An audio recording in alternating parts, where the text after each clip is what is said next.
For 6 months, Lerato Mokoena had one goal: bring down Seo Jinwoo, the coldest mafia boss in Seoul.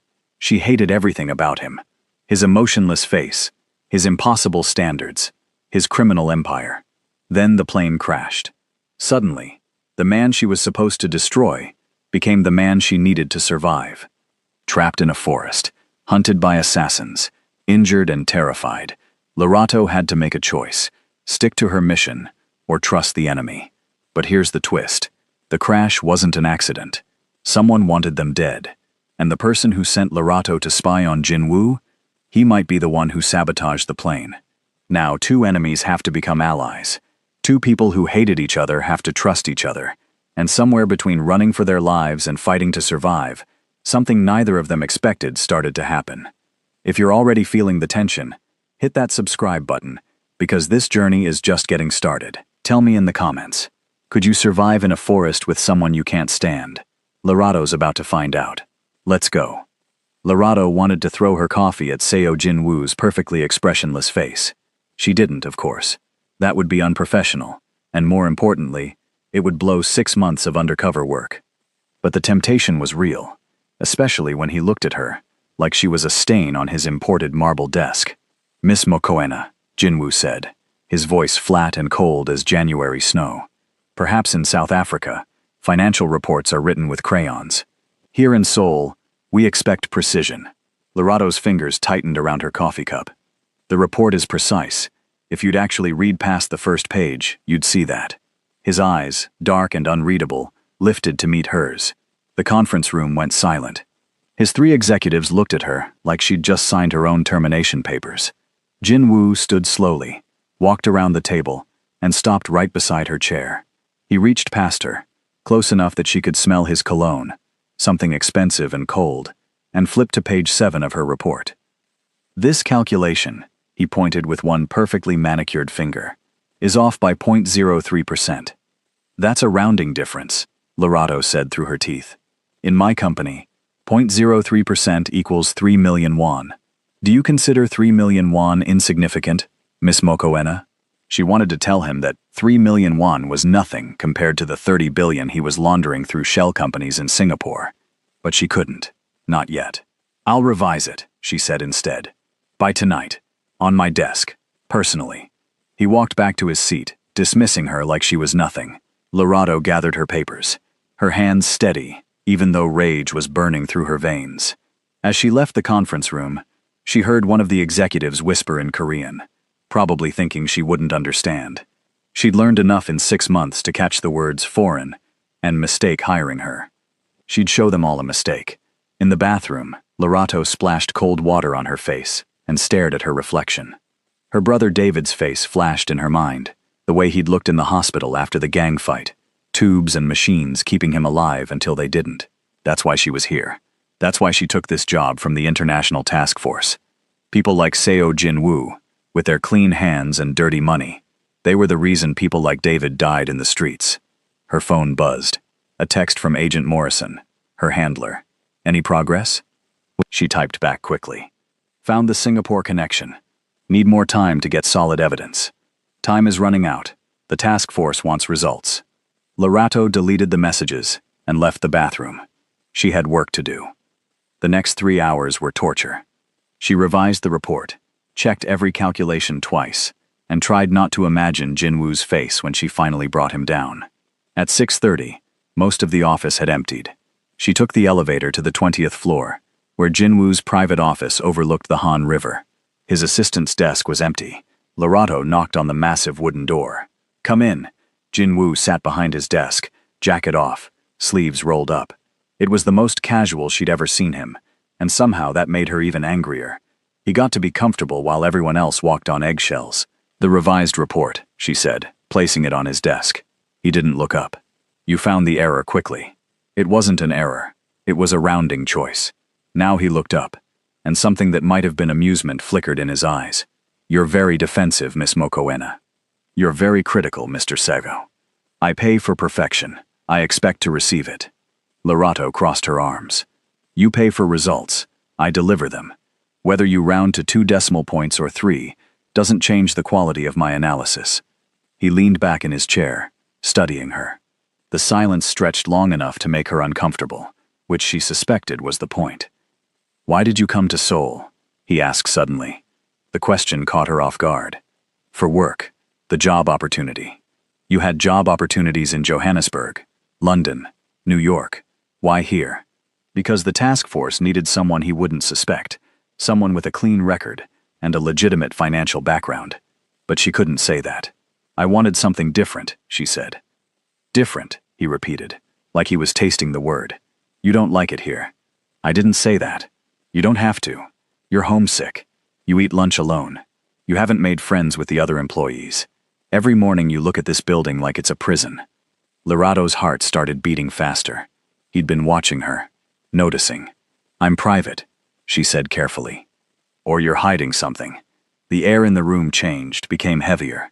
Jinwoo stood and walked to the window, hands in his pockets.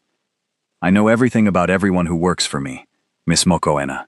I know your brother died 2 years ago in Johannesburg. Gang violence. I know you send money to your mother every month. I know you've moved 6 times in the past 3 years. What I don't know is why someone with your obvious talent chooses to work for me when you clearly despise me." Lerado's mouth went dry. She needed to salvage this, fast. "I don't despise you," she lied. "You're demanding. That's not the same thing." He turned to face her, and for a moment, just a moment, she saw something in his expression that wasn't cold calculation. It looked almost like loneliness. "Go home, Miss Mokoena. It's late." She left before he could see her hands shaking. "All right, beautiful people. We're just getting started with Lerado and Jinwoo's story. And trust me, things are about to get wild. If you're already hooked, do me a favor and hit that subscribe button, because this tension we're feeling right now, it's nothing compared to what's coming. Drop a comment and tell me, would you survive working for someone like Jinwoo, or would you have thrown that coffee already? Now let's get back to the story. The next morning, Lerato was still rattled. Jinwoo knowing about David meant he'd done a background check, which was normal. But the detail about her moving 6 times, the comment about her being homesick, that meant he was paying attention, in ways that made her mission much more dangerous. She was updating a spreadsheet when Jinwoo's assistant appeared at her cubicle. "Mr. Seo wants to see you. Bring your passport." Lerado's stomach dropped. "My passport? Why?" "Business trip. You're leaving in 2 hours." This wasn't part of the plan. She couldn't leave Seoul, not now, not when she was so close to getting the evidence she needed. But she couldn't refuse without raising suspicion. In Jinwoo's office, he was on the phone, speaking rapid Korean. He gestured for her to sit. She perched on the edge of the chair, her mind racing through possibilities. When he hung up, he looked at her with that same unreadable expression. "We're going to Busan. There's a meeting with potential investors. I need you there to present the financial projections." "When?" "Now. The car is waiting downstairs. I need to pack. Everything is arranged. We'll return tomorrow evening." Red flags were waving in Lerado's mind. Isolated trip. Short notice. Just the 2 of them. This could be a test. Or worse, he could know exactly who she was, and this was how he planned to handle it. But she couldn't refuse. "Fine," she said. "Let me get my things." "The car. 5 minutes." She rushed to her desk, grabbed her bag, and sent a quick message to Morrison. "Forced trip to Busan with subject. Unplanned. Will report when possible." The reply came instantly. "Be careful. Don't blow your cover." In the elevator down to the parking garage, Jinwoo stood beside her in silence. Lerado's mind was working overtime. Why her? He had plenty of executives who could present financials. Why bring the consultant he clearly didn't trust? The car was a black sedan, driven by a man built like a mountain. Another large man sat in the front passenger seat. Both wore the blank expressions of professional security. Jinwoo opened the back door for her. It was such a normal, polite gesture that it caught her off guard. She slid in, and he followed. The car merged into Seoul traffic. Lerado watched the city pass by, trying to calm her racing thoughts. "You look nervous," Jinwoo observed. "I don't like surprises." "Neither do I. Yet you're full of them, Miss Mokoena." She turned to face him. "What's that supposed to mean?" "Your resume says you worked for Goldman Sachs in London for 3 years. But when I called to verify, they had no record of you." Lerado's blood turned to ice. The task force had created that background. If it wasn't holding up to scrutiny, her cover was already blown. "That's impossible," she said, keeping her voice steady. "I can show you references, pay stubs. I'm sure you can show me many things. The question is whether any of them are real." The car turned onto the highway. Lorado calculated distances, exits, options. The two guards in front were armed, she was sure of it. Jinwoo was watching her like a scientist studying a specimen. "If you think I'm lying about my credentials, why am I still working for you?" she challenged. "Because I want to know what you're really doing in my company." "Financial consulting. That's literally my job description." "Is it?" The car accelerated. They were leaving the city now, heading toward the airport. Lorado's hands were sweating. "Where are we actually going?" she asked quietly. "I told you, Busan. Are we driving to Busan?" "No, we're taking my plane." Of course he had a plane. Men like Jinwoo always had planes. They arrived at a private airfield 20 minutes later. A small jet sat on the tarmac, white and sleek. The guards got out first, then Jinwoo, then Lorado, on shaky legs. She'd been in dangerous situations before during her training, but this felt different. This felt like walking into a trap with her eyes open and no backup plan. On the plane, the interior was all leather seats and polished wood. Jinwoo settled into a seat and gestured for her to sit across from him. The two guards sat further back. A pilot and co-pilot were visible in the cockpit. As the engine started, Lorado tried one more time to read Jinwoo's expression. Was this really just a business trip, or was she about to disappear over the Korean Strait? The plane taxied down the runway and lifted into the air. Seoul fell away below them. Jinwoo pulled out a laptop. "The investors want to see projected growth over 5 years. Can you prepare that presentation during the flight?" "Yes," Lorado said, because what else could she say? He handed her a laptop and went back to his own work. For 20 minutes, the only sound was typing and engine noise. Lorado was actually getting absorbed in the financial models when the plane lurched violently. Her laptop slid off the table. Jinwoo grabbed the armrests. The plane tilted at a sharp angle, then corrected, then dropped what felt like 100 meters. "What's happening?" Lorado shouted. Jinwoo was already unbuckling, moving toward the cockpit. One of the guards beat him there, yanked open the door. Lorado could see the pilot struggling with the controls, could hear alarms blaring. The plane dropped again. Lorado's stomach went into her throat. She grabbed for her seatbelt with shaking hands and buckled it tight. Jinwoo appeared beside her, his face tense. "We're losing altitude. The pilots are trying to find somewhere to land." "Trying? We're over the Taebaek Mountains. There's nowhere to land." The plane shook like it was being rattled by a giant hand. Lorado looked out the window and saw nothing but forest and mountains, stretching in every direction. "We're going to crash," she whispered. Jinwoo sat down beside her and pulled his own seatbelt tight. "Possibly. That's all you have to say? Possibly?" He looked at her then, really looked at her, and for the first time since she'd met him, she saw real emotion in his eyes. Fear, regret, something else she couldn't name. "I'm sorry," he said. "For what?" "For bringing you on this flight. Whatever you're hiding, whatever game we've been playing, you didn't deserve this." The plane tilted hard to the left. Through the window, Lorado could see trees rushing up to meet them. "Brace," someone shouted from the cockpit. Jinwoo grabbed her hand. His grip was tight, human, desperate. The world exploded into noise and pain and chaos. Metal screamed. Glass shattered. Lorado's head snapped forward and back. Something hit her shoulder. The plane was sliding, tearing through trees, breaking apart. Then everything went black. When Lorado opened her eyes, smoke was filling the cabin. Her head throbbed. Her shoulder screamed with pain. She was hanging sideways in her seat, held by the seatbelt. "Jinwoo?" Her voice came out as a croak. "Here." His voice came from somewhere below her.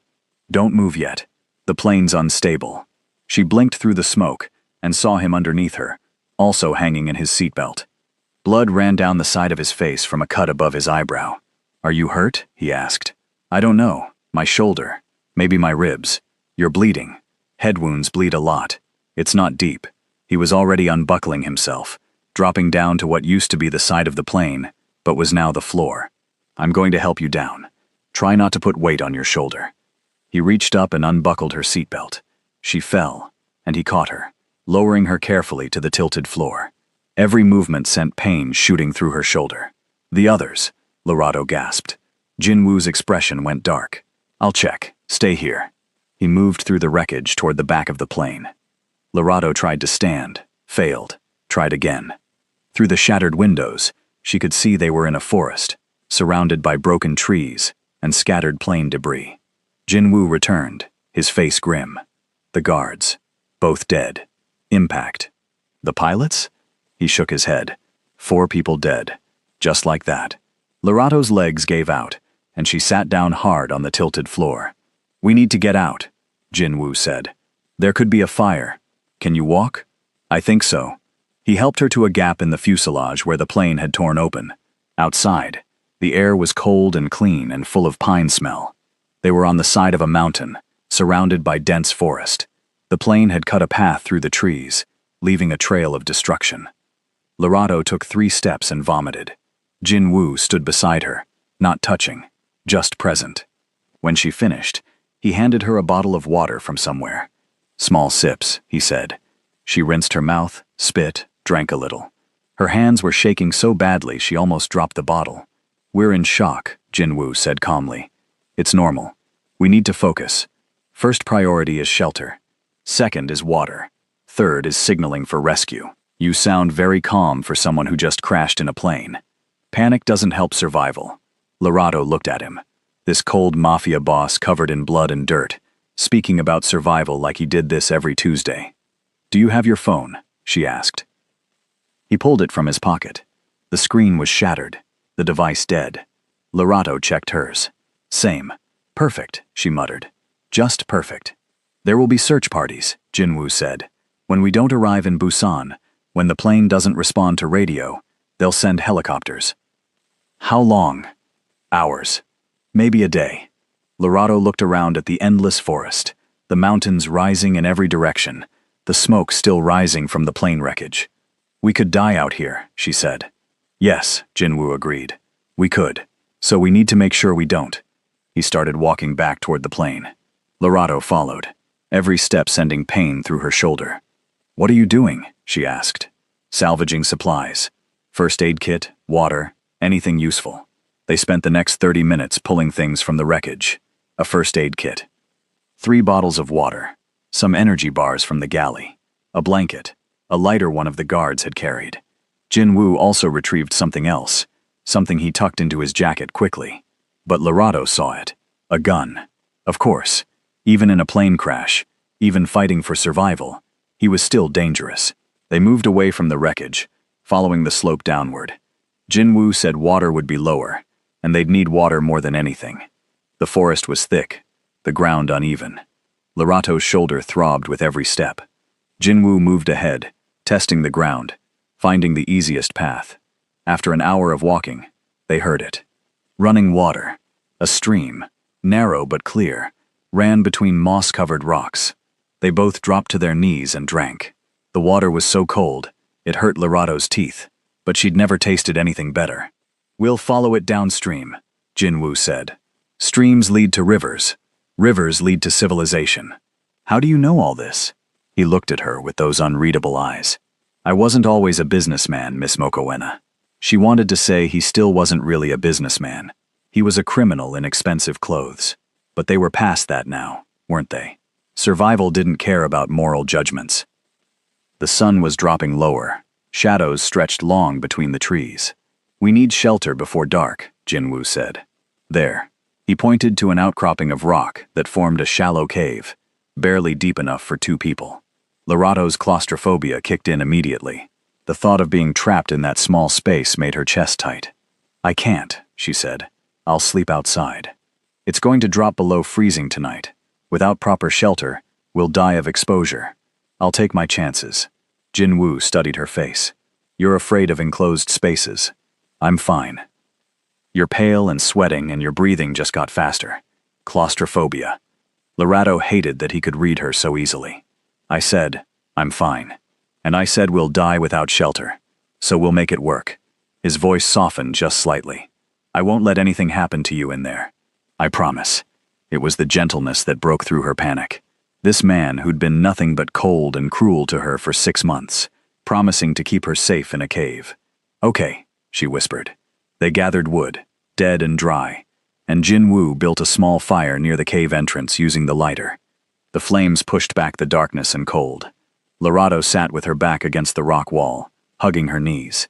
Jinwoo opened the first aid kit and examined his own injuries first, cleaning the cut on his forehead with antiseptic. Then he looked at her. "Your shoulder.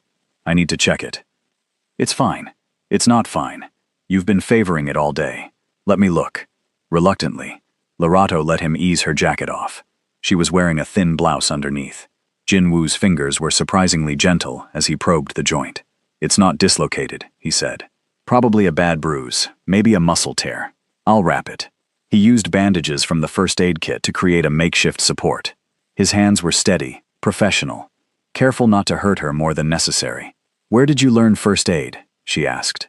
"The same place I learned survival skills. My childhood wasn't comfortable. Miss Mokoena. You can call me Lorato. I think we're past formalities." He met her eyes. "Lorato, you can call me Jinwoo." Something shifted in that moment. Something subtle, but significant. "Jinwoo." She tested the name. "Why did you really bring me on this trip?" He finished wrapping her shoulder before answering. "Because I needed to know if you were working against me. I was going to confront you in Busan, privately, away from the office. And now we're alive by accident, and surrounded by forest. Your agenda seems less important." Lorato laughed, sharp and bitter. "My agenda? You're the one running a criminal empire. So, you do know." "Of course I know. I'm not stupid." "No," Jinwoo agreed. "You're definitely not stupid. That's why I could never figure out your angle. Corporate spy? Government agent? Rival organization? Does it matter now? Maybe not. Maybe we die out here and none of it matters." The fire crackled between them. Night had fallen completely now, and the forest was alive with sounds. Wind in the trees, animal calls in the distance, the rush of the stream nearby. "I'm not going to die in these mountains," Lorato said firmly. "I survived too much to die like this." Jinwoo looked at her across the fire, and something like respect crossed his face. "Then we'll survive together. We hate each other," she pointed out. "Hate is better than indifference. Hate means you care enough to feel something. That's twisted logic. I'm a twisted person." Lorato pulled the blanket tighter around herself. Despite the fire, the cold was seeping into her bones. Jinwoo noticed and moved to sit beside her, adding his body heat to hers. She stiffened, but didn't pull away. "Why do you do it?" she asked quietly. "The criminal stuff. You're clearly smart enough to be legitimate." Jinwoo was silent for so long she thought he wouldn't answer. Then he said, "My father was killed when I was 16. Rival gang. They came to our house and shot him in front of my mother, my sister, and me. After he died, my uncle took over the organization. He was going to sell my sister to pay off a debt. She was 14. Lorato's breath caught. "So I made a deal," Jinwoo continued, his voice empty of emotion. "I would take over the organization when I turned 18. I would be groomed, trained, shaped into the perfect heir. In exchange, my sister would be protected, sent away to school, kept ignorant of all of this. I've spent 14 years building an empire I never wanted, so that she could have a normal life. That's why you have rules," Lorato said, understanding clicking into place. "No drugs, no human trafficking. I won't be my uncle. I won't be the men who destroyed my family. So yes, I launder money. I run protection rackets. I do a dozen other illegal things. But I have lines I won't cross. That doesn't make you good." "I never said I was good. I said I was twisted. There's a difference." He used the phrase naturally, not like a cliché, just a simple truth. Lorato thought about her brother, about the gang fight that killed him, about how she'd dedicated the last 2 years to bringing down people exactly like Jinwoo. But Jinwoo wasn't exactly like them, was he? He was complicated. He was human. "Get some sleep," Jinwoo said. "I'll keep watch. You need sleep too. I'll sleep after you do. I don't trust easily." "Neither do I." He smiled, small and sad. "Then we're well matched." Lorato closed her eyes, but sleep felt impossible. She was in a cave in the mountains with a Mafia boss, who now knew she'd been investigating him, surrounded by darkness and cold, and the very real possibility of death. But somehow, with Jinwoo sitting beside her, keeping watch, she felt safer than she had in months. And that terrified her more than anything else. Lorato woke to the smell of smoke and something cooking. Her shoulder ached. Her whole body felt like it had been beaten with a stick, and for a confused moment she couldn't remember where she was. Then it all came back. The crash. The forest. Jinwoo. She opened her eyes. Dawn light was filtering through the trees, pale and cold. Jinwoo sat by the fire, turning something on a stick over the flames. "You're awake," he said without looking at her. "Good. We need to move soon." Lorato sat up, every muscle protesting. "What are you cooking?" "Fish. The stream had them. I caught 3 while you were sleeping." "You know how to fish?" "I know how to not starve. Eat this." He handed her a portion wrapped in a large leaf. The fish was simple, barely seasoned, but it was hot, and it was food. They ate in silence. Lorato's mind was clearer now, less shocked, more focused. They were in trouble, serious trouble, but they had resources. They had each other, as strange as that felt to admit. "No helicopters came," she said. "No," which is odd. Jinwoo's expression was troubled. By now, search and rescue should be looking. The plane had a tracker. We should have heard helicopters by dawn at the latest. Maybe the mountains are blocking them. Maybe. But he didn't sound convinced. They packed up their small collection of supplies. Jinwoo stamped out the fire carefully, making sure every ember was dead. Then they started following the stream downhill again. The forest was beautiful in the morning light, all green and gold and shadow. Birds sang. The stream bubbled over rocks. It would have been peaceful if Lorato wasn't terrified. They'd been walking for about an hour when Jinwoo suddenly stopped and held up his hand. Lorato froze. "What?" she whispered. He pointed. On the muddy bank of the stream, there were boot prints. Fresh ones, large, with deep treads. "Someone else is out here," Lorato breathed. "Rescue team, maybe," Jinwoo said. But his hand had moved inside his jacket where she knew he kept the gun. They followed the boot prints for 20 meters. The prints led away from the stream, up a small ridge. Jinwoo climbed first, moving silently. Lorato followed, trying to be equally quiet. At the top of the ridge, Jinwoo crouched behind a boulder. Lorato crouched beside him and looked at what he was seeing. Below them, in a small clearing, 2 men, in dark tactical gear, were examining something on the ground. They had rifles, communication equipment. They moved with military precision. "Rescue team?" Lorato whispered hopefully. Jinwoo's face had gone hard as stone. "No. Look at what they're examining." Lorato looked closer. It was a piece of the plane. One of the men was taking photographs of it with a professional camera. "Why would rescue workers photograph debris?" she asked. "They wouldn't, unless they're not here to rescue us." Jinwoo pulled back from the ridge, bringing Lorato with him. When they were far enough away, he spoke quietly. "Those men are here to confirm we're dead." "What? Why would anyone want to confirm we're dead?" "Because someone sabotaged that plane, Lorato. The malfunction wasn't an accident. Someone wanted me dead, and they sent people to make sure the job was done." Fear flooded through her. "We need to hide. We need to move. Fast. If they find the cave, they'll know we survived the night. They'll start tracking us." They hurried back to the stream and started moving faster, pushing through the pain and exhaustion. Lorato's shoulder screamed with every movement, but she ignored it. Being hurt was better than being dead. "Who would want you dead?" she asked, as they scrambled over rocks. "Shorter list would be who wouldn't. I have enemies, Lorato. Lots of them. Rival gangs? Possibly. Or someone inside my organization. A traitor." He glanced at her. "Or someone from whatever agency sent you to spy on me." Lorato's heart skipped. "I'm not. I didn't. This wasn't my people." "You sure about that?" "Yes. My mission was surveillance, not assassination. There's a difference." "Your mission," Jinwoo repeated. "So you admit it. We're running for our lives from armed men. Seems pointless to keep lying." He almost smiled. "Fair enough." They kept moving. The stream was getting wider, which meant they were heading the right direction. But it also meant more open ground, less cover. Around midday, they heard it. A helicopter. "Get down!" Jinwoo hissed. They dove under a thick cluster of bushes, pressing themselves flat against the ground. The helicopter passed overhead, low and slow.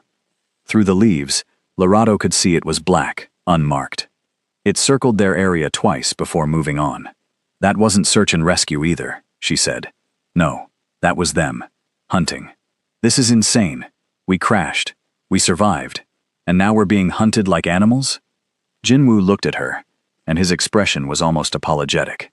Welcome to my world. They waited 10 minutes after the helicopter left before moving again. But now they stayed under tree cover, avoiding open spaces. We can't just keep running, Lorado said. We don't have enough food or water. We're injured. They have helicopters and guns and probably thermal imaging. I know. So what's the plan? Jinwoo stopped walking and turned to face her. The plan is, we survive long enough to figure out who betrayed me. Because once I know that, I can turn this around. How? I have resources. People loyal to me.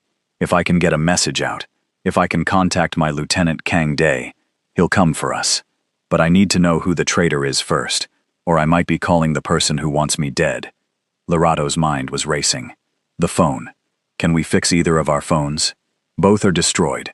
What about the plane? The radio? If it survived the crash, maybe. But going back means walking straight toward the people hunting us. It's a risk either way. Stay out here and die slowly. Or go back and maybe die quickly. But maybe get help.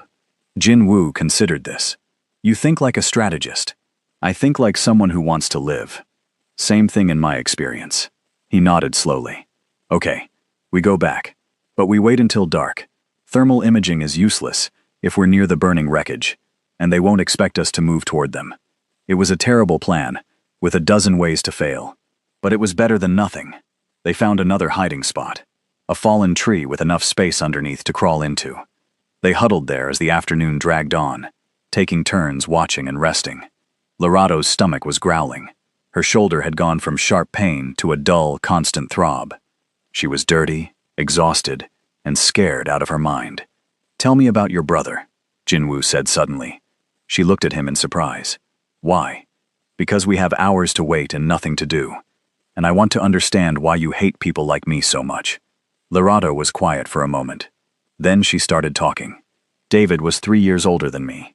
He raised me after our father left, worked 2 jobs to pay for my school. He was funny, smart, kind. Everyone loved him. She paused, swallowing hard. He was walking home from work one night and got caught in the middle of a gang fight. Wrong place, wrong time. A stray bullet hit him in the spine. He was paralyzed from the waist down.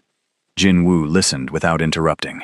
He lived for 6 months like that, in pain, unable to work, watching our savings disappear on medical bills.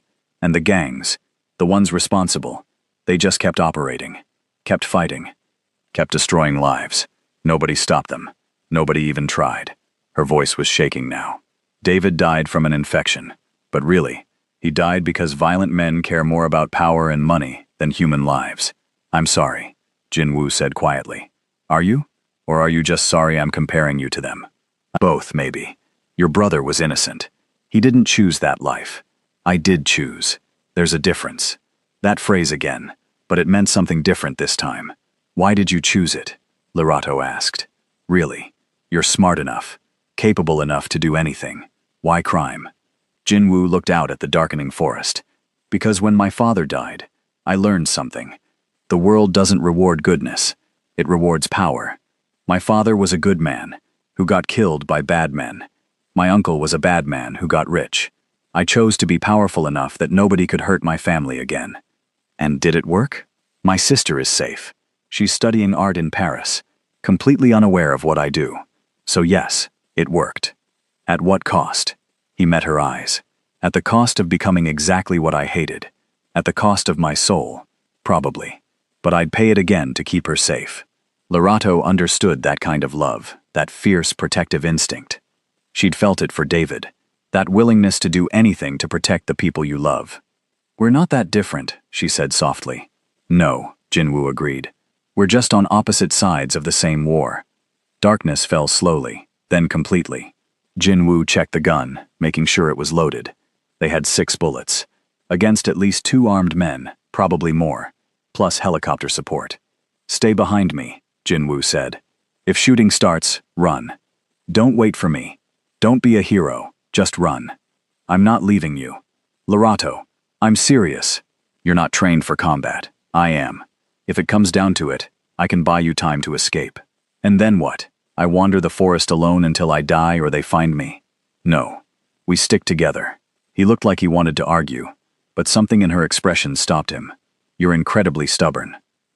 You're incredibly bossy. We're even. They moved through the dark forest, using the moon to navigate. Jin Woo led, testing each step, listening constantly. Lorato followed, trying to be silent. It took them 2 hours to get back near the crash site. They could see the glow before they heard voices. Someone had built a large fire near the wreckage. Jin Woo and Lorato crept closer, staying low and silent.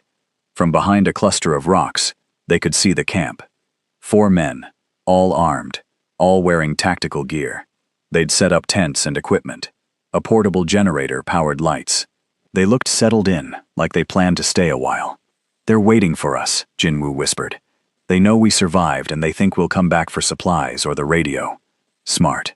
Unfortunately, the radio is in the cockpit. I can see it from here. It looks intact. Lorato followed his gaze. The cockpit was on the far side of the camp, maybe 30 meters from the fire. To reach it, they'd have to get past all 4 men. That's impossible, she said. Not impossible, just very difficult. Hey friends, pause for just a second. Are you feeling the tension? Because Lorato and Jin Woo are in serious trouble right now, and honestly, I'm stressed just writing this. If you want to see how they're going to get out of this mess, make sure you're subscribed so you don't miss what happens next. Also, comment below. Team Lorato or Team Jin Woo? Let me know who you're rooting for. Now back to the chaos. We need a distraction, Lorato said. What kind of distraction? Her mind was working fast, fitting pieces together. Fire. A big one. Far enough away that they have to check it out. Close enough that they can see it from here. Jin Woo looked at her with something like admiration. That could work. But someone has to set the fire and then get back here before they return. I'll do it, Lorato said. No, absolutely not. You know how to use the radio. I don't. It has to be you who goes to the cockpit. Lorato, if they catch you, they'll kill you. Then I won't get caught. I'm fast, Jin Woo, and I'm motivated. She grabbed his arm. We don't have time to argue. Either we try this, or we give up. What's it going to be? He studied her face in the moonlight. Then he pulled the gun from his jacket and held it out to her. Take it. 6 bullets. Don't hesitate if you have to use it. Lorato took the gun. It was heavier than she expected. Cold and solid. And deadly.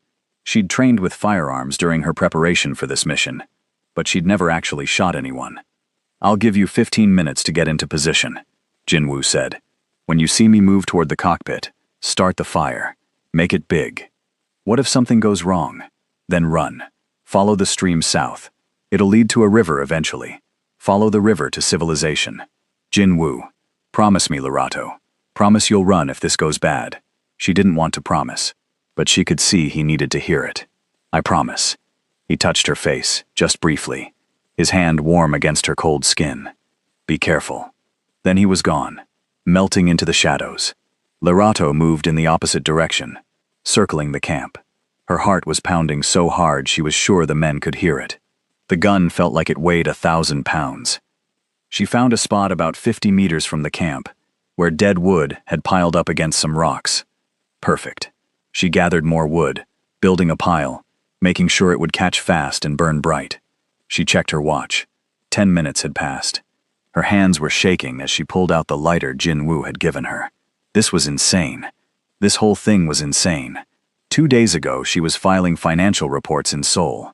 Now she was about to commit arson to distract armed mercenaries, while a mafia boss tried to steal a radio from a crashed plane. Her life had taken a very weird turn. 12 minutes. Lorato positioned herself behind a tree, with a clear view of both her fire pile and the camp. She could see Jin Woo now, just barely, a shadow among shadows, moving closer to the cockpit. 14 minutes. She flicked the lighter. The flame looked impossibly small and fragile. 15 minutes. Jin Woo moved. Lorato touched the flame to the driest leaves in her pile. They caught immediately, fire spreading fast. She added more, building it up, making it roar. Shouts from the camp. The men had seen it. 2 of them grabbed rifles and started moving toward the fire. toward her. Lorato backed away, keeping the tree between her and them. Jin-Woo was at the cockpit now, climbing through the broken windshield. One of the men was getting close to the fire. 20 meters. 15. Check it out, one of them shouted in Korean. Could be them. 10 meters. Lorato gripped the gun. If they saw her, if they caught her, Jin-Woo would die trying to save her. She had to stay hidden. The man approached the fire carefully, rifle raised. His partner covered him from a distance. At the camp, Jin-Woo was in the cockpit. The two remaining guards were watching the fire, distracted. Come on, Lorato thought. Get the radio and get out. The man near the fire kicked at the burning wood, scattering it. Nothing here, just a brush fire. Natural? Maybe. Or maybe they started it and ran. We should search the area. No. At the camp, Jin-Woo was climbing out of the cockpit. He had something in his hands. The radio. He'd done it. But then one of the guards at the camp turned around. Everything happened at once. The guard shouted. Jin-Woo ran. Gunfire erupted. Lorato didn't think, just acted. She stepped out from behind the tree and fired the gun into the air. The sound was enormous, echoing through the forest. The two men near the fire spun toward her. She fired again, not at them, just near them, forcing them to take cover. Then she ran. Branches whipped her face. Roots tried to trip her. Behind her, she could hear shouting. More gunfire. The men crashing through the forest after her. She didn't know where Jin-Woo was. She didn't know if he'd gotten away. She just ran.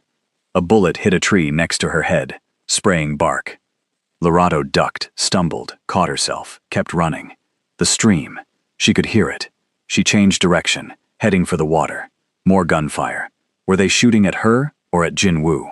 She couldn't tell. She burst through the undergrowth and hit the stream, splashing through the shallow water. Her lungs were burning. Her shoulder was screaming, but she couldn't stop. A hand grabbed her arm and she almost screamed, but it was Jin-Woo, appearing out of nowhere, pulling her behind a massive fallen log. They pressed themselves flat, trying to breathe quietly, despite their gasping lungs. Footsteps approached. Voices. Lost them. Keep looking. They can't have gone far. It's too dark. We'll search at first light. Boss won't like this. We were supposed to confirm the kills. We will. They're injured. Unarmed. Lost. They'll be dead by tomorrow anyway. The footsteps moved away. Lorato and Jin-Woo stayed frozen behind the log for what felt like hours. Finally, Jin-Woo moved, checking carefully before pulling her up. You okay? He whispered. Terrified but alive. You? Same. Come on. We need to put distance between us and them. They moved through the darkness, following the stream by sound more than sight.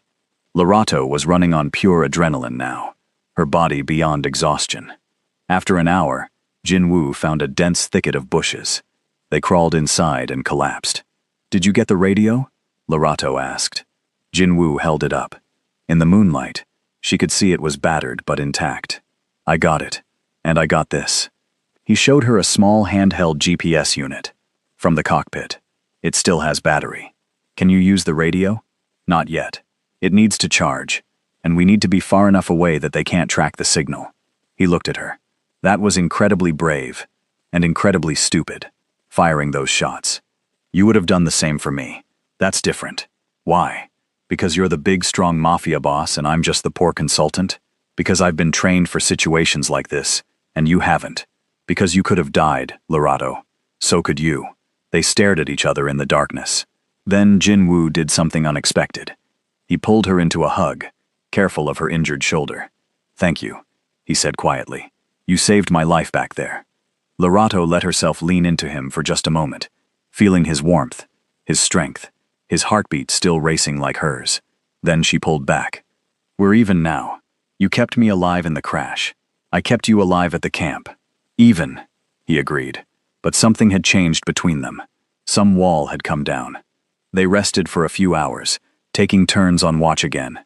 When dawn came, they kept moving, pushing south, following the stream. The GPS showed they were about 15 kilometers from the nearest town. 15 kilometers through mountain forest, injured, exhausted, being hunted.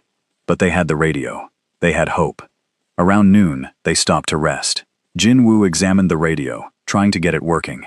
Lorato watched the forest, looking for any sign of their pursuers. I think I can get a signal here, Jinwoo said.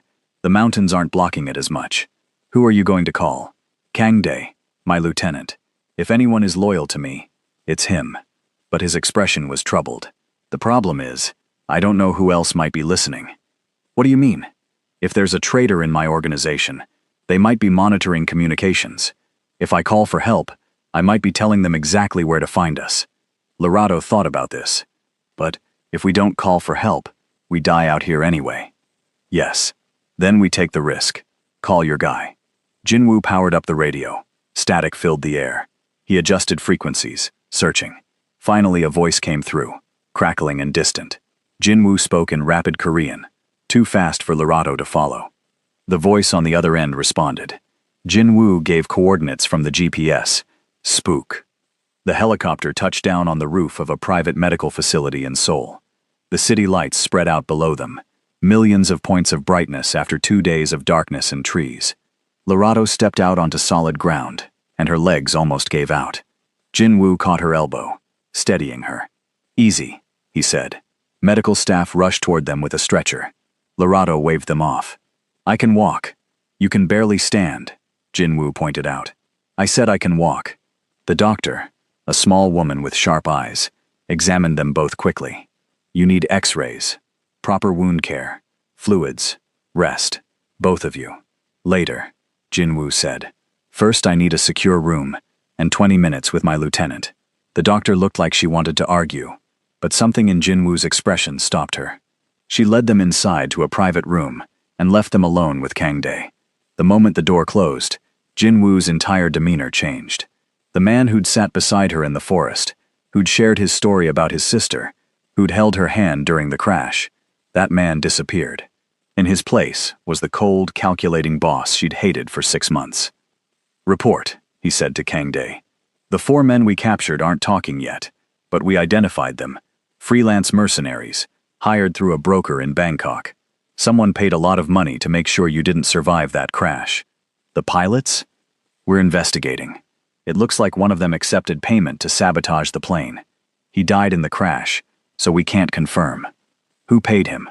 Still tracking the money. But boss, there's something else. Kangdae glanced at Lorado. Should we speak privately? She stays. What is it? Someone's been accessing your private files. Financial records, personnel files, security protocols. The breach started 6 months ago.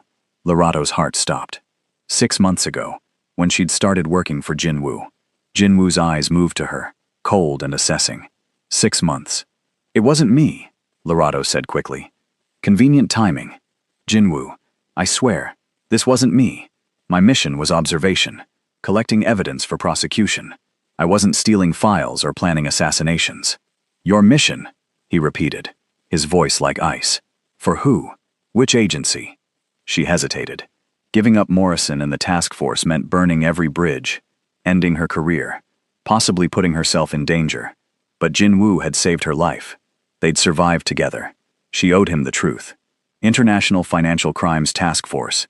My handler is Agent Morrison, based in Singapore. They sent me to gather evidence of money laundering. And did you? Gather evidence? Yes. Do they have it? I sent regular reports, but I never sent anything about the file breach, because I didn't know about it. Jinwoo studied her face for a long moment. Then he turned to Kangdae. Find out everything about this Agent Morrison. I want to know who he is, who he works for, who pays him. I want to know what he ate for breakfast yesterday. Understand? Yes, boss. And keep the mercenaries alive. I'll question them myself when I'm ready. Jinwoo's voice was flat, empty of emotion. This was the man who ran a criminal empire, who made people disappear, who didn't forgive betrayal. Lorado suddenly felt very cold. Kangdae left. Jinwoo walked to the window and stood with his back to her, looking out at Seoul. You lied to me for 6 months, he said quietly. You're a criminal. It's my job to catch criminals. And what are you going to do now? Go back to your handler and report that we survived? Give him the evidence you collected? Lorado thought about the evidence she'd gathered. Bank records, transaction logs, shipping manifests. Enough to put Jinwoo away for 20 years. Maybe more. I don't know, she admitted. He turned to face her. You don't know. In the forest, you told me about your sister, about why you do what you do. That complicated things. Did it? Or are you just saying that because you need me to trust you long enough to finish your mission? The accusation stung, because part of her wondered if it was true. Was she manipulating him, or had something actually changed between them? I risked my life to save yours, she said. Twice. That wasn't manipulation. That was real. Maybe. Or maybe you just wanted to survive, and I was useful. You don't believe that? I don't know what I believe anymore, Lorato. He sounded tired, truly exhausted in a way that had nothing to do with the crash. Go. The doctor will treat your injuries. Kangdae will arrange a hotel room for you. Stay in Seoul until we sort this out. And then what? Then I decide if I can trust you, and you decide if you're going to send me to prison. He walked out before she could respond. The doctor returned and spent an hour cleaning wounds, wrapping Lorato's shoulder properly, giving her fluids and antibiotics. The whole time, Lorato's mind was spinning. Something was wrong. The file breach, the assassination attempt, the timing. It didn't add up. Morrison had sent her to observe Jinwoo, but someone else had been accessing his files. Someone else wanted him dead. Unless Morrison wasn't who he claimed to be. The thought hit her like a punch. What if Morrison was dirty? What if he'd sent her in not to build a case, but to be a scapegoat? She needed to contact him, needed to figure out what was really going on. The doctor finally released her with strict instructions to rest. Kangdae was waiting outside, professional and polite. He drove her to a hotel in Gangnam, expensive and secure. Boss said to tell you that you're free to leave any time, Kangdae said, but it would be safer if you stayed put for a day or two, until we understand the threat level. I'm not a prisoner? No, miss. You're under protection. There's a difference. He handed her a phone. Clean phone. Secure line. If you need anything, call the first number.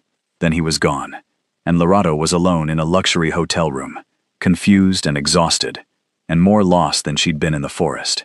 She showered first, washing away days of dirt and fear.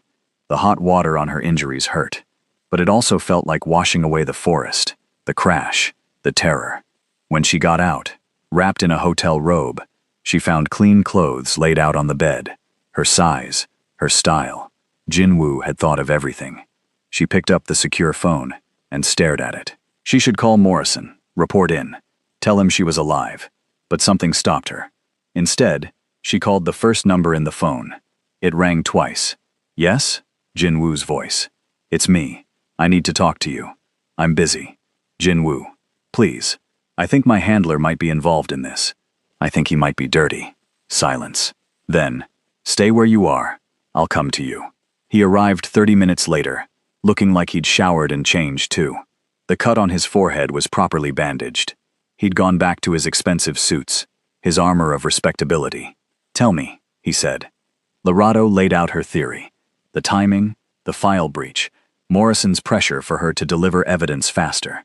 The fact that the assassination attempt happened right when she was getting close to solid proof. What if he's working with one of your rivals? She finished. What if he sent me in to destabilize your organization from the inside, and when that didn't work fast enough, they decided to just kill you? Jinwoo had been listening carefully. Now he pulled out his own phone and made a call, speaking in Korean. When he hung up, he looked grim. Kangdae did the background check on Morrison. The International Financial Crimes Task Force exists. But Morrison doesn't work for them. He's freelance. He's worked for various agencies over the years, but in the past 2 years, his contracts have been, let's say, questionable. He lied to me, Lorato breathed. He recruited me, trained me, sent me here, and it was all a lie. Worse than that, Kangdae tracked his financial records. Morrison received 3 payments in the past month from a shell company owned by the Huang family. The name meant nothing to Lorato, but Jinwoo's expression darkened. The Huangs run the drug trade in Seoul. I've been pushing them out, taking their territory, because I don't deal in drugs. They've wanted me dead for years.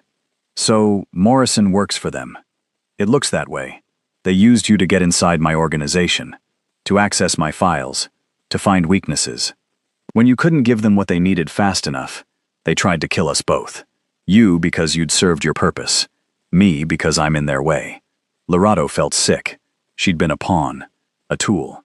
Everything she'd done for the past 6 months, thinking she was fighting for justice, she'd actually been helping drug dealers. "I'm sorry," she whispered. "I didn't know. I thought I was doing the right thing." Jinwoo sat down beside her on the hotel couch. Some of the coldness had left his expression. "I know. You're not responsible for Morrison's choices. But I helped him. I gathered information. I sent reports. I made this possible. You were manipulated by someone you trusted. That's not the same as betrayal." She looked at him through tears she hadn't realized were falling. "How can you be kind to me right now? I'm the reason you almost died." "No. Morrison and the Hwangs are the reason I almost died. You're the reason I survived." He reached out and gently wiped a tear from her cheek. "You saved my life, Lorato. Multiple times. That counts for more than anything else." The moment stretched between them, heavy with things unsaid. Then Lorato's phone buzzed. The secure phone Kangdae had given her. She looked at the screen. Unknown number. "Answer it," Jinwoo said. "Put it on speaker." She did. "Hello?" Lorato. Morrison's voice, smooth and familiar. "I'm so relieved you're alive. I heard about the crash. Where are you? I'll come get you immediately." Jinwoo shook his head silently, warning her. "I'm safe," Lorato said carefully. "What happened, Morrison? Who sabotaged the plane?" "That's what we're investigating. It looks like one of CO's rivals. You're in danger, Lorato. You need to get away from him and his people. Tell me where you are." "Why didn't you tell me you don't actually work for the task force?" The silence on the other end was long and telling. "I don't know what you've heard," Morrison said finally, his voice changing, becoming harder. "But you need to trust me. I'm trying to protect you. Like you protected me when you sent me on that plane, when you knew it was going to crash. Lorato, you're confused. You've been through trauma. Let me help you." Jinwoo took the phone. "She's not confused, Morrison. She knows exactly what you did." "CO." Morrison's voice turned to ice. "I should have known you'd survive. You're like a cockroach. Tell your friends in the Hwang family that their mercenaries talked.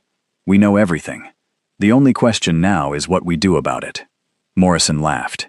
"You think you're in control? You have no idea what's happening. The Hwangs own half the police force. They own prosecutors, judges, politicians. You're finished in Seoul, CO. The smart move is to disappear while you still can. Or, the smart move is to burn their empire to the ground. I have recordings of your mercenaries confessing. I have financial records linking you to the Hwangs. I have enough evidence to bring down everyone involved. Evidence you'll never be able to use without admitting your own crimes. Maybe. Or maybe I'm willing to burn my empire if it means taking you down with it." Another pause. Then Morrison said, "You care about that girl, don't you? That's a weakness, CO. And I know how to exploit weaknesses." The line went dead. Jinwoo's expression was stone. "He's going to come after you. Let him. I'm not afraid of Morrison. You should be. He's desperate. And desperate men do terrible things." Jinwoo stood, pacing. "I need to get you somewhere safe. Out of Korea, maybe. Singapore, Europe, anywhere the Hwangs can't reach. I'm not running. Lorato, this isn't your fight anymore." "Yes, it is. Morrison used me. The Hwangs tried to kill me. I have just as much right to see them pay as you do." Before Jinwoo could argue, his phone rang. Kangdae. Jinwoo listened, his face going pale. "When? How many? No. Don't engage. Fall back to the secondary location. I'm on my way." He hung up and looked at Lorato. "The Hwangs just hit 3 of my businesses. Simultaneously. They're making a move.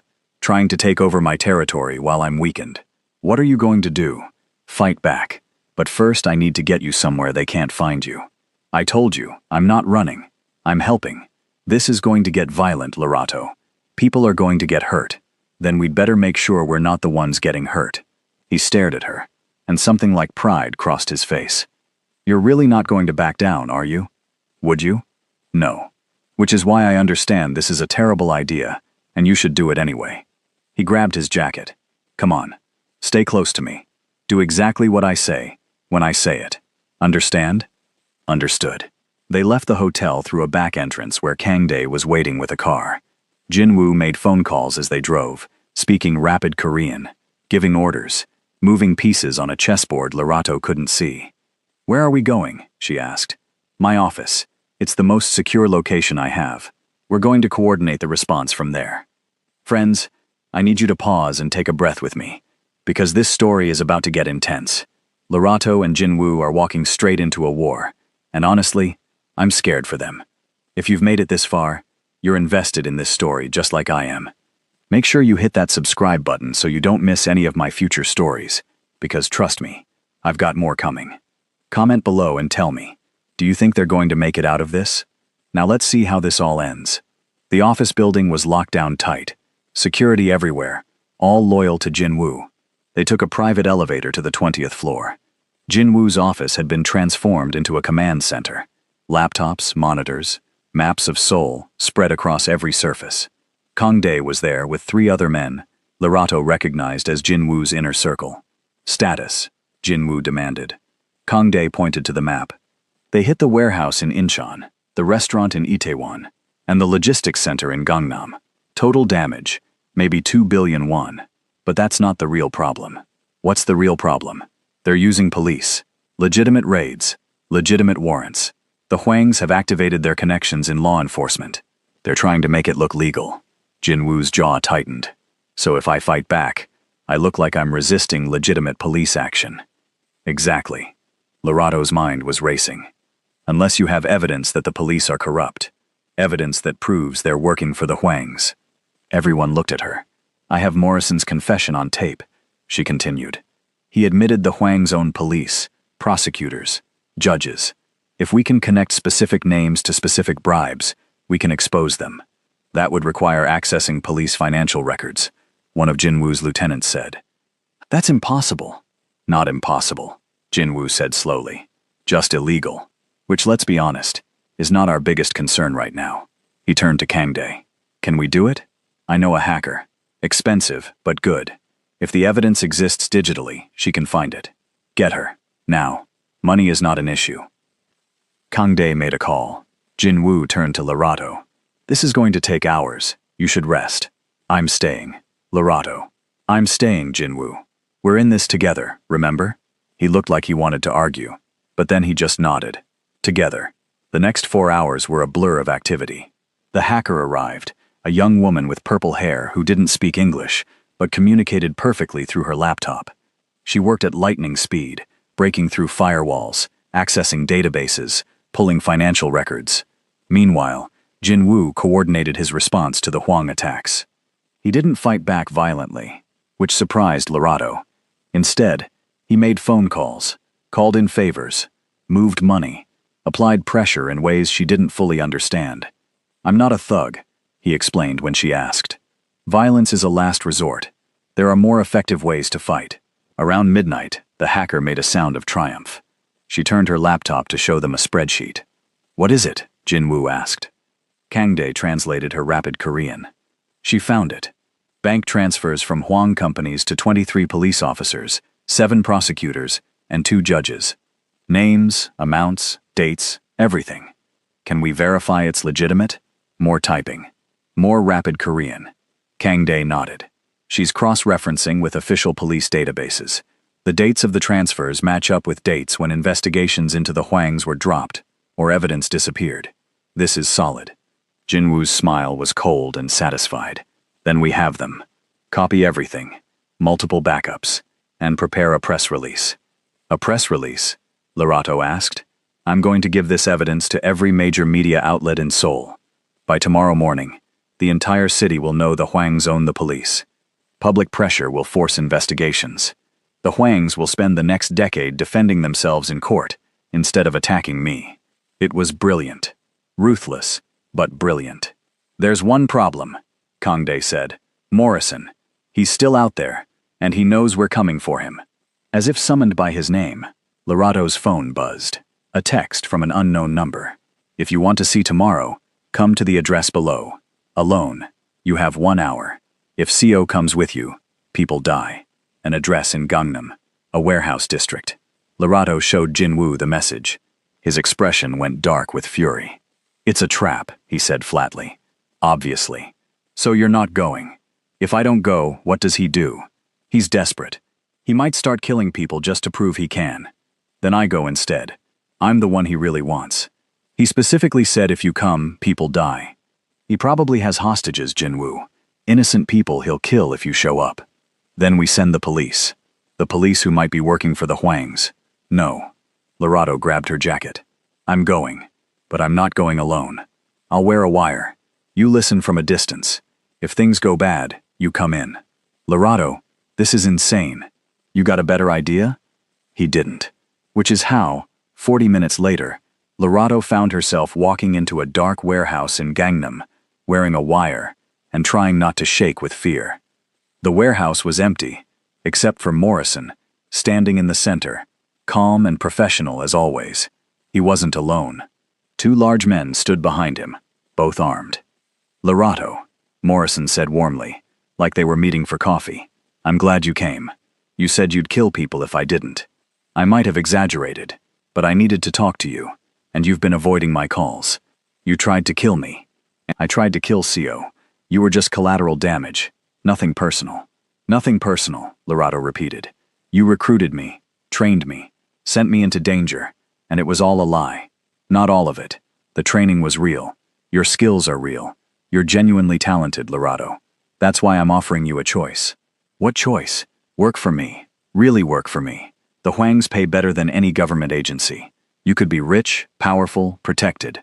All you have to do is walk away from CO and give me the evidence his people collected tonight. Lorato laughed. She couldn't help it. You think I'd work for drug dealers? You think I'd betray Jinwoo after everything we've been through? Morrison's expression hardened.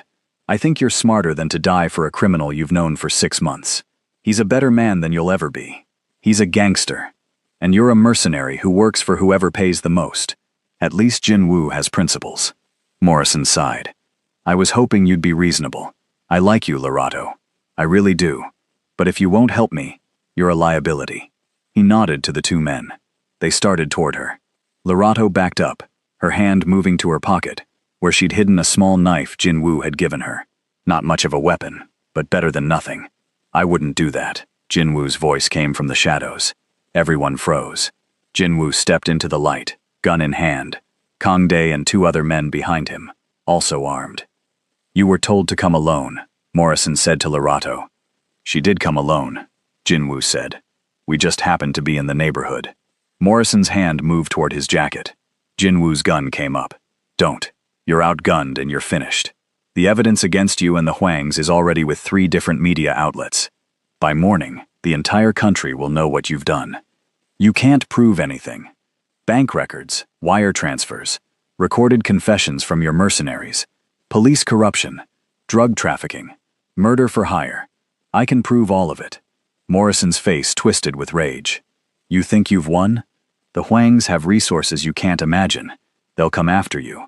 After everyone you love. Your sister in Paris. She's not as safe as you think. Jinwoo's expression went cold as death. You just made a mistake, Morrison. I was going to let the legal system handle you. But threatening my sister? Now this gets personal. He made a gesture. Kangdae and his men moved forward, surrounding Morrison and his guards. You have 2 choices, Jinwoo said. 1. You cooperate fully. You testify against the Huangs. Give us every piece of information you have. Help us dismantle their entire operation. In exchange, I'll make sure you live to see a trial. And the second choice? There is no second choice. Cooperate or disappear. Your call. Morrison looked at Lorato, at Jinwoo, at the guns surrounding him.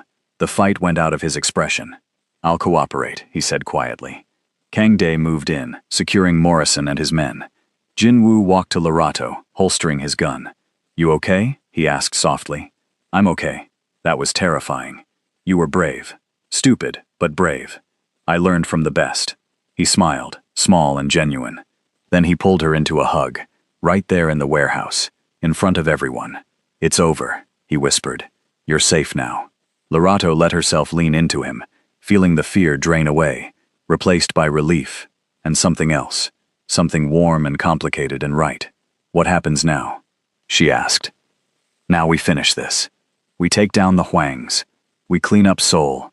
And then, he pulled back to look at her. Then we figure out what we are to each other. What if I'm still supposed to arrest you? Are you still supposed to arrest me? Lorato thought about it. Morrison had been her handler, and he was a fraud. Her mission had been based on lies.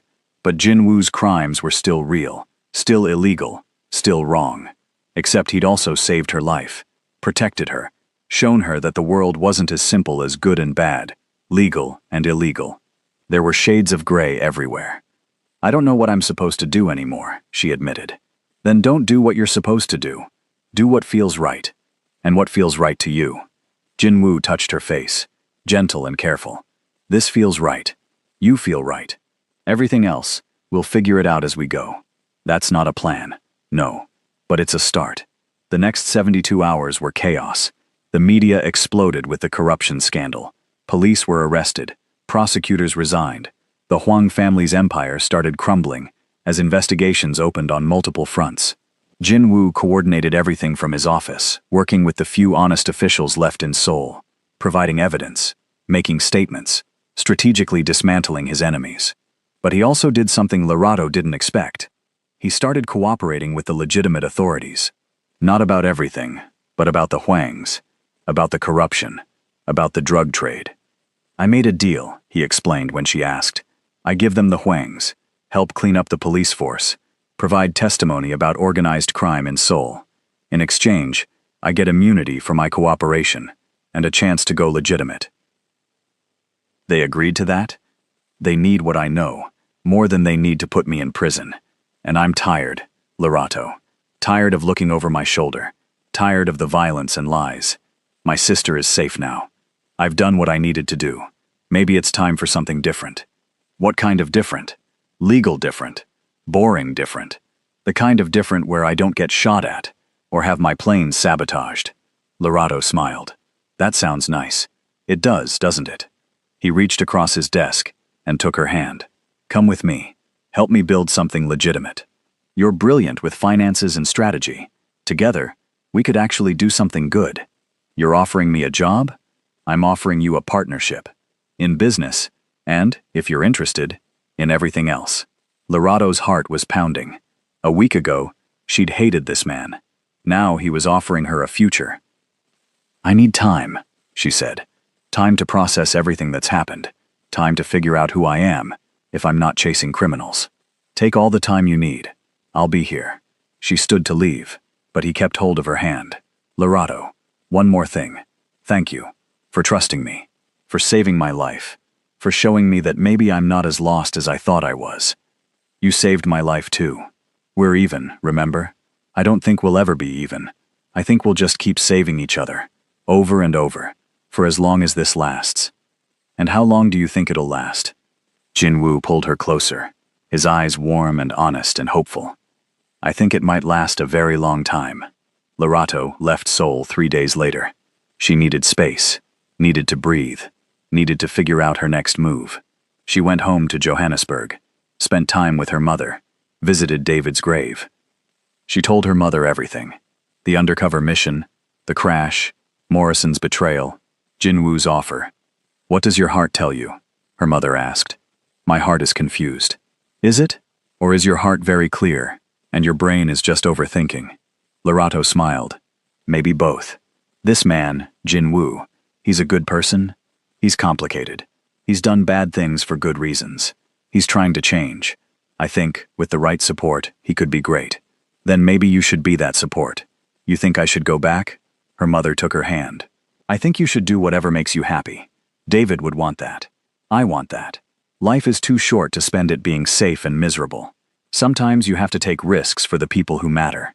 Larato stayed in Johannesburg for 2 weeks. Then she booked a flight back to Seoul. Jinwoo was waiting at the airport, looking nervous in a way she'd never seen him.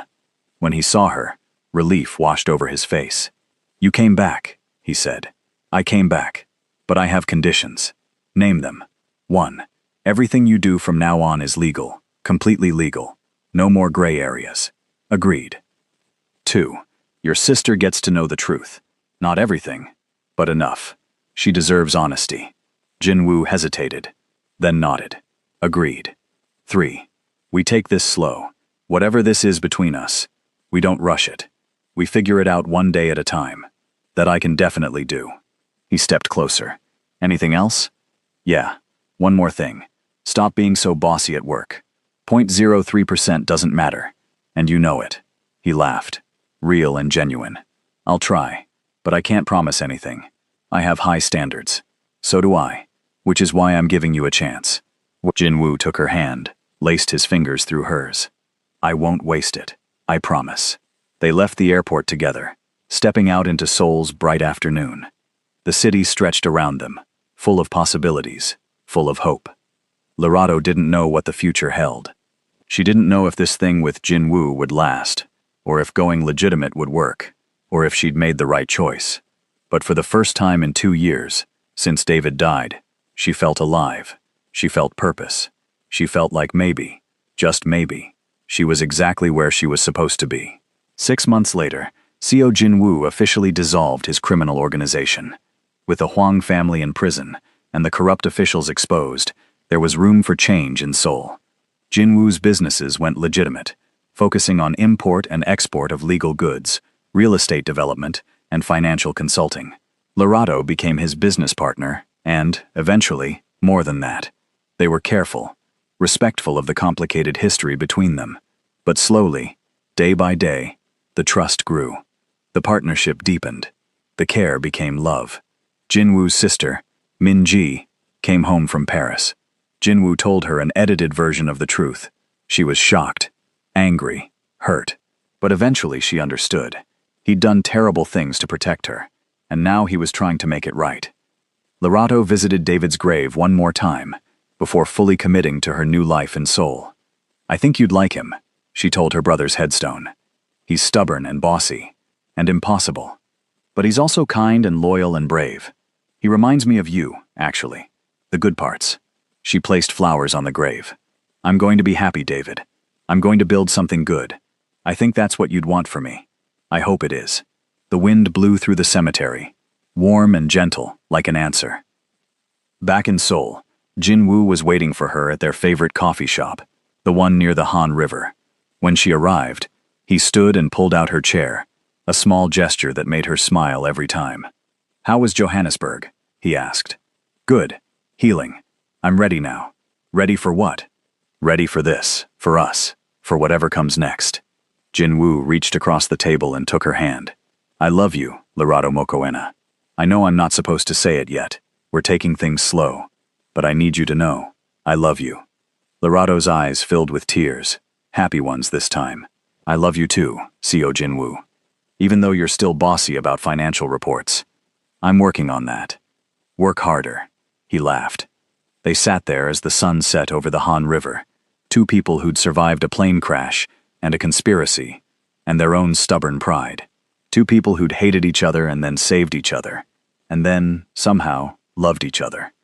It wasn't a perfect ending. There would be challenges ahead, complications, moments of doubt.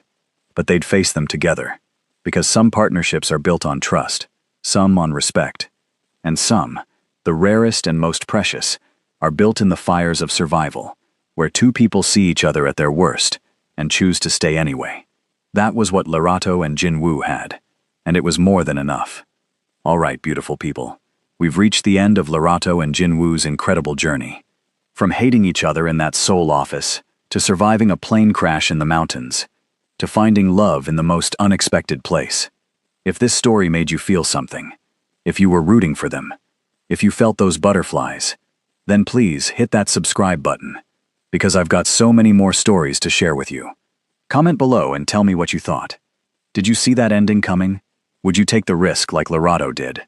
Until next time, remember that sometimes the person you hate might just be the person you need. Stay amazing, and I'll see you in the next story.